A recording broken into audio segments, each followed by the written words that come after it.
एक तरफ पूरे देश में इस साल लोकसभा चुनाव की तैयारियां जोरों पर है, वहीं इस बार झारखंड में लोकसभा चुनाव के साथ साथ विधानसभा चुनाव भी होने हैं। लेकिन फिलहाल चर्चा का विषय ईडी बनी हुई है। पिछले साल तक ईडी ने मनी लॉन्ड्रिंग के अलग अलग मामलों का खुलासा करके कई लोगों को सलाखों के पीछे भेजा था। इस बार ईडी की कार्रवाई और भी तेज हो गई है।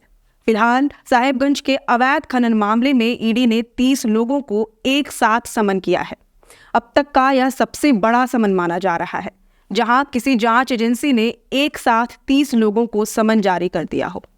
ये समन साहेबगंज के पत्थर कारोबारी खुदानिया ब्रदर्स सहित 30 लोगों को समन किया गया है और इन्हें ईडी कार्यालय में हाजिर होने का निर्देश दिया गया है। वहीं अवैध खनन मामले में आज 15 जनवरी को आर्किटेक्ट विनोद सिंह को भी ईडी कार्यालय में हाजिर होने का निर्देश दिया गया था। पहले बात करते हैं 30 लोगों को भेजे गए समन के बारे में। दरअसल ईडी ने बीते 3 जनवरी को हेमंत सोरेन के प्रेस सलाहकार Abhishek Prasad Pintu, Sahibganj DSP Rajendra Dubey, DC Ramniwas Yadav, architect Vinod Kumar Singh समेत अन्य लोगों के ठिकानों पर झारखंड, पश्चिम बंगाल, बिहार और राजस्थान में छापा मारा था। साहिबगंज में छापेमारी के दौरान विभिन्न बैंकों में मौजूद 30 बैंक अकाउंट्स को ईडी ने फ्रीज करवाया था। खातों से जुड़े लोग अब ईडी के रडार पर हैं। अब इन सभी 30 खाता धारकों को ईडी ने समन जारी कर पूछताछ के लिए बुलाया है। इनसे 17 जनवरी से पूछताछ शुरू होगी। वहीं फ्रीज खातों में जमा पैसों का प्रयोग फिलहाल नहीं किया जा सकता है। बताया जा रहा है कि ईडी को अब तक ये जानकारी मिली है कि अवैध खनन मामले में किराए पर लिए गए खातों का भी उपयोग किया गया है। सेल कंपनियों के जरिए इन्वेस्ट करने के सबूत भी छापेमारी के दौरान मिले हैं। इन खातों में करोड़ों रुपए का लेन देन हुआ है। वहीं आर्किटेक्ट विनोद सिंह को ईडी ने समन करके आज ईडी ऑफिस बुलाया था, मगर वह नहीं गए। 3 जनवरी को विनोद सिंह के ठिकाने पर छापेमारी के दौरान 25 लाख रुपए कैश सहित कुछ अहम दस्तावेज बरामद किए गए थे। विनोद सिंह की बात करें तो वह सीएम हेमंत सोरेन के करीबी माने जाते हैं।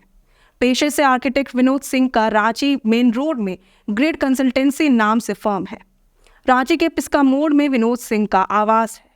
उनके पिता जयंत सिंह राज्य प्रशासनिक सेवा के रिटायर्ड अधिकारी हैं। विनोद सिंह का हाल के वर्षों में सत्ता के गलियारे में हमेशा से नाम आता रहा है। बताया जाता है कि सरकार और सत्ता से जुड़े कई कामों में उनका नाम डायरेक्ट या इनडायरेक्ट तरीके से आता रहा है। कहा यह भी जाता है कि वह बीआईटी मेसरा में वर्तमान मुख्यमंत्री हेमंत सोरेन के साथ पड़े हैं, जहां से उनकी दोस्ती की शुरुआत हुई। फिलहाल मुख्यमंत्री हेमंत सोरेन के साथ साथ विनोद सिंह भी अब ईडी के घेरे में आ गए हैं। इससे पहले 11 जनवरी को साहिबगंज डीसी रामनिवास यादव को भी ईडी ऑफिस में हाजिर होने के लिए कहा गया था, मगर वह नहीं गए। सर्च ऑपरेशन में रामनिवास यादव के कैंप कार्यालय से तकरीबन 8 लाख रुपए नकद समेत कारतूस और खोखे मिले थे। साथ ही बड़े पैमाने पर कई दस्तावेज भी जब्त किए गए थे। इसके बाद ईडी ने खुलासा किया था कि साहिबगंज में 1000 करोड़ का नहीं बल्कि 1250 करोड़ का अवैध खनन हुआ है। यह अवैध धंधा जेल में बंद पंकज मिश्रा के इशारे पर ही चल रहा है। इसी संबंध में पूछताछ के लिए उन्हें ईडी ने समन किया था, मगर उन्होंने भी समन को ठुकरा दिया, क्योंकि इससे पहले राज्य सरकार की ओर से सभी अफसरों कर्मचारियों को निर्देश दिया गया है कि वे बाहरी एजेंसी के किसी भी समन पर सीधा हाजिर नहीं होंगे, ना ही कोई दस्तावेज या फिर रिकॉर्ड पेश कर सकते हैं।